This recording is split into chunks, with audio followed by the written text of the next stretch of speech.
வணக்கம் நண்பர்களே, வாங்க நம்ம இன்னைக்கு வீடியோவில் உருளைக்கிழங்கு வறுவல் எப்படி செய்கிறதுன்னு பார்க்கலாம். அதுக்கு நான் தேவையான அளவு உருளைக்கிழங்கு எடுத்துக்கிறேன். அந்த உருளைக்கிழங்கை நாம் தோலை நீக்கிட்டு சின்ன சின்ன பீஸாக கட் பண்ணி தண்ணியில் போட்டு வச்சுக்கலாம். இப்போ பாருங்கள், தோலை நீக்கியாச்சு. இப்போ நாம் இதை சின்ன சின்ன பீஸாக நறுக்கி வச்சுக்கலாம். பாருங்கள், உருளைக்கிழங்கை இந்த மாதிரி சின்ன சின்ன துண்டுகளாக நறுக்கி வச்சுக்கோங்க. இதை ஒரு 2 முறை அலம்பிக்கோங்க. அலம்பி எடுத்து வச்சுக்கோங்க. நான் இன்னும் அலம்பிட்டு வச்சுக்கோங்க. அதுக்கு பிறகு ஒரு அகலமான பாத்திரத்தில் தண்ணியை விட்டு உருளைக்கிழங்கு வேகிற அளவுக்கு தண்ணி எடுத்து அந்த தண்ணி நல்லா கொதிக்கட்டும். இந்த மாதிரி முறையில் செஞ்சு பாருங்கள். குக்கரில் போட்டு முழுசாக போட்டு வேக வச்சு கட் பண்ணி செய்கிறதும் ஒரு மெத்தட் இருக்குது. இந்த முறையில் பண்ணுங்கள். ஒரு பாத்திரத்தில் தண்ணி நல்லா கொதிக்கட்டும். கொதிக்கிற போது அந்த உருளைக்கிழங்கை நாம் இதில் போடலாம். இது ஒரு 10 நிமிஷத்துலேயே நல்லா, ரொம்ப அழியக்கூடாது, 10 நிமிஷத்துலேயே இது உங்களுக்கு ரெடி ஆகிடும். தண்ணி மட்டும் நல்லா கொதிக்கணும். தண்ணி நல்லா கொதிக்குது. இந்த ஸ்டேஜில் நம்ம நறுக்கி வச்ச உருளைக்கிழங்கை போடுங்க. 10 நிமிஷத்தில் இது ரெடி ஆகிடும். இது ரொம்ப குழஞ்சிடக்கூடாது. கவனிச்சிக்கிட்டே இருங்க, இல்லைன்னா டைமர் வச்சுக்கோங்க. பாருங்கள், எல்லாத்தையும் போட்டாச்சு. ஒரு 10 நிமிஷம் கழித்து உங்களுக்கு காட்டுறேன். உருளைக்கிழங்கு இந்த மாதிரி வேக வச்சு எடுத்துக்கணுங்க. ரொம்ப அழிஞ்சிடக்கூடாது. இந்த மாதிரி உருளைக்கிழங்கை நாம் சுடு தண்ணியில், கொதிக்கிற தண்ணியில் போட்டுட்டு வடிகட்டி இந்த மாதிரி ஸ்டேஜில் இறக்கி வச்சுக்கணும். அதுக்கு பிறகு இதில் நாம் மஞ்சப்பொடி சேர்த்துக்கோங்க. தேவையான அளவு உப்பு சேர்த்துக்கலாம்.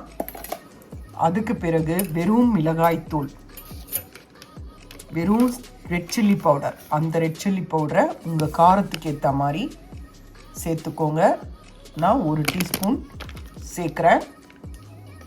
அதுக்கு பிறகு இதை தண்ணி விட்டு பிசையாமல் நல்லா எண்ணெய் விட்டு நல்லா இதை பிசறி வைங்க. பிசறி வச்சு ஊற வைங்க.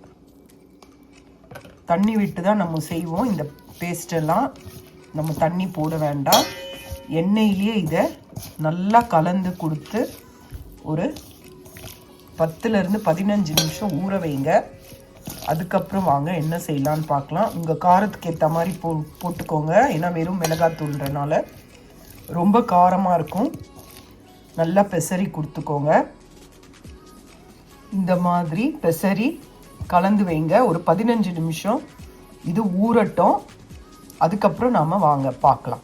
இப்போ நம்ம உருளைக்கிழங்கு ஃப்ரை பண்ணுறதுக்கு பேனில் ஒரு டேபிள் ஸ்பூன் எண்ணெய் விட்டுக்கலாம். அந்த கடுகு போட்டுக்கலாம். ஒரு 5 பல் பூண்டை நறுக்கி போட்டுக்கோங்க. பூண்டு போட்டிங்கன்னா நல்லா வாசனையாக இருக்கும். பெசரி வச்சுருந்த உருளைக்கிழங்கை நாம் அந்த பேனில் போட்டுடலாம். எல்லாத்தையும் போட்டாச்சு. இப்போ நல்லா வாங்க ஃப்ரை பண்ணலாம். ரொம்ப நல்லாயிருக்கும் சாப்பிட்றதுக்கு.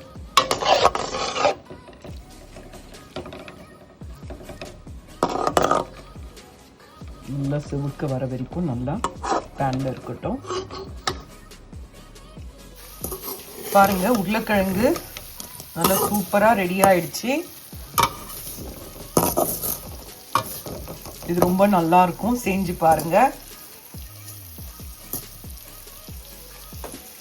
சாம்பார் சாதத்துக்கெல்லாம், தயிர் சாதத்துக்கெல்லாம் ரொம்ப நல்லா இருக்கும். இது செஞ்சு பாருங்க. செஞ்சு பார்த்துட்டு பிடிச்சிருந்தா உங்களுக்கு லைக் பண்ணுங்க. ரொம்ப ஈஸிங்க இது செய்யறதுக்கு. கறிவேப்பிலை இருந்தால், நல்லா ஃப்ரெஷ் கறி லீவ்ஸ் இருந்ததுன்னா அதை நல்லா கட் பண்ணி மேலே தூவி இறக்குங்க. செஞ்சு பாருங்க. அவ்வளோதான், பொட்டேட்டோ வறுவல் ரெடி.